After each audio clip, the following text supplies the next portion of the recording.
আমরা যে নীতি এবং আদর্শের জন্য গত 5ই আগস্ট যুদ্ধ করেছিলাম, সেই যুদ্ধ বাংলার মাটিতে পড়ে যদি আবার সংগঠিত হবে, কেউ যদি বোনের বাসায় হাত দেয়।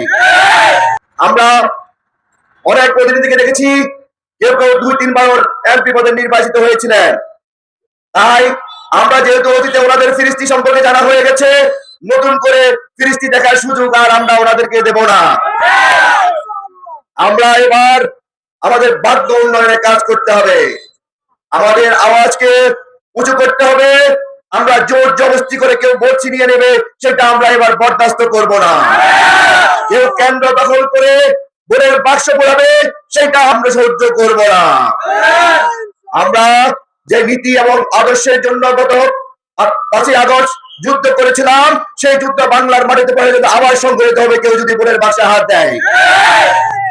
প্রিয় সন্দীপবাসী, আমি সত্যিকারে আপনাদের জন্য কাজ করতে চাই, আপনাদের হয়ে কাজ করতে চাই। আমি আপনাদের এই সন্দীপ থেকে কিছু নিতে এসেনি, আমি এসছি আপনাদেরকে দিতে। প্রিয় সন্দীপবাসী, প্রিয় মা ও বোনেরা, আমার একমাত্র শক্তি হচ্ছে আমার মহান রবের রহমত। আমার মহান রবের রহমতের পরে আপনাদের সমর্থন হচ্ছে আমার আরেকটি অন্যতম শক্তি।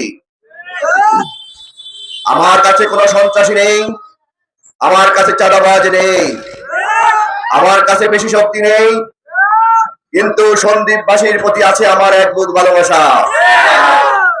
প্রিয় সন্দীপবাসী, আমি আবার একটি বড় স্বার্থকে ত্যাগ করে আজ এই সন্দীপের মাঝে এসে আপনাদের জন্য জাতীয় সংসদ সদস্য পদে প্রার্থী হয়েছি, শুধু আপনাদের অধিকারের কথা বলার জন্য।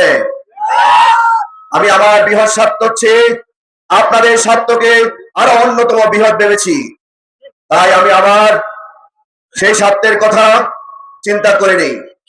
আপনারা জানেন, এই জাতীয় নির্বাচনে আসতে হলে সরকারি অনেকগুলো কন্ডিশন ছিল, ওই কন্ডিশনে আমাকে প্রতিজ্ঞাবদ্ধ হতে হয়েছিল, আর প্রতিজ্ঞাবদ্ধ হয়ে আমি আমার স্বার্থকে হারিয়েছি একমাত্র সন্দীপবাসীকে ভালোবাসি বলে। প্রিয় সন্দীপবাসী, আমরা অতীতে অনেক প্রতিনিধি নির্বাচিত করেছি, কারণ ওনারা এসেছিল, ওনারা বলেছিল যে আমাদের সন্দীপের বাদ্য উন্নয়ন করবে। আমার মতো এবং স্টেজে দাঁড়িয়ে ওনারা বলেছিল সন্দীপের নৌপথের উন্নয়ন সাধন করবে, আপনাদেরকে উন্নত চিকিৎসা দিবে, আপনাদেরকে উন্নত যাতায়াত ব্যবস্থা দিবে। কিন্তু আপনারা কি দেখেছেন ওনাদের সেই ওয়াদার কোনো প্রতিফলন আপনারা দেখেছেন? আপনারা দেখেননি। ওনারা অতীতে যে সকল ওয়াদা করেছিল, সকল ওয়াদাই ছিল শুধু কাগজবন্দি, কিন্তু আমাদের বাদ্য উন্নয়নের ওয়াদা আমরা দেখিনি ওনাদের কাছ থেকে। আমরা অনেক প্রতিনিধিকে দেখেছি, কেউ কেউ 2-3 বার এমপি পদে নির্বাচিত হয়েছিলেন।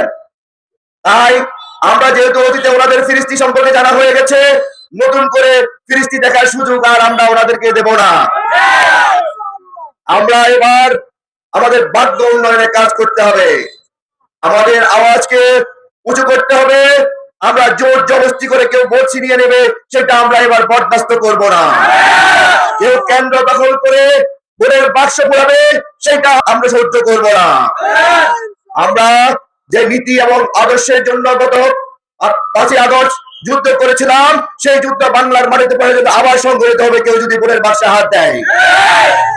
প্রিয় সন্দীপবাসী, আমি সত্যিকারে আপনাদের জন্য কাজ করতে চাই, আপনাদের হয়ে কাজ করতে চাই। আমি আপনাদের এই সন্দীপ থেকে কিছু নিতে এসেনি, আমি এসছি আপনাদেরকে দিতে।